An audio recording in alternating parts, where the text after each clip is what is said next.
అందరికీ నమస్కారం. ముఖ్యంగా జగిత్యాల పట్టణ ప్రజలకు విజ్ఞప్తి ఏమనగా, నేను మీ అనిల్ ఎస్ఐని. గత 5 సంవత్సరాలుగా ఈ జిల్లాలో పోలీస్ డిపార్ట్మెంట్ పనిచేస్తున్నాను. శాంతి భద్రత విషయంలో ఎలాంటి కల్మషాలు లేకుండా పనిచేశాను. నేను ప్రస్తుతం ఒక బాధ్యతాయుతమైనటువంటి పోలీస్ డిపార్ట్మెంట్ పనిచేస్తున్నాను కాబట్టి గత 2 రోజుల క్రితం నాపై వచ్చిన ఆరోపణల వల్ల నారులు ఇచ్చిన క్రమశిక్షణ చర్యలను నేను చట్ట ప్రకారంగా నా పోలీస్ నియమ నిబంధనల ప్రకారం పరిష్కరించుకుంటాను. కానీ కొన్ని పార్టీలు, కొన్ని వర్గాల ప్రజలు దీన్ని సోషల్ మీడియాలో పెట్టి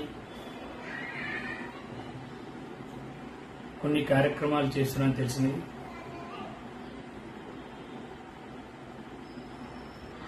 వాటికి నాకు ఎలాంటి సంబంధం లేదు. అది వారి స్వలాభం కోసమే చేసినట్టు అనిపిస్తుంది. అంతేకాకుండా నా పేరు మీద రేపటి రోజు బంధుకు పిలిపించినట్టు తెలిసింది. ఆ బంధుకు నాకు ఎలాంటి సంబంధం లేదు. ఓన్లీ వాళ్ళ పార్టీలకు, ఆ వర్గానికి సంబంధించి వాళ్ళ స్వలాభం కోసం చేస్తున్నారు. దయచేసి అట్టి బంద్ చేసి పట్టణ ప్రజలకు ఎలాంటి ఇబ్బంది కలిగించకూడదు.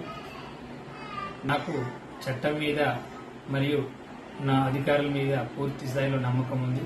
ఎందుకంటే నేను ఎలాంటి తప్పు చేయలేదు. వాళ్ళు తగు విచారణ జరిపి నాకు న్యాయం చేస్తారని భావిస్తున్నా. దయచేసి ఎవ్వరు కూడా ఈ విషయంలో ఇబ్బందుల పాలు కావద్దని కోరుకుంటున్నాను. Thank you.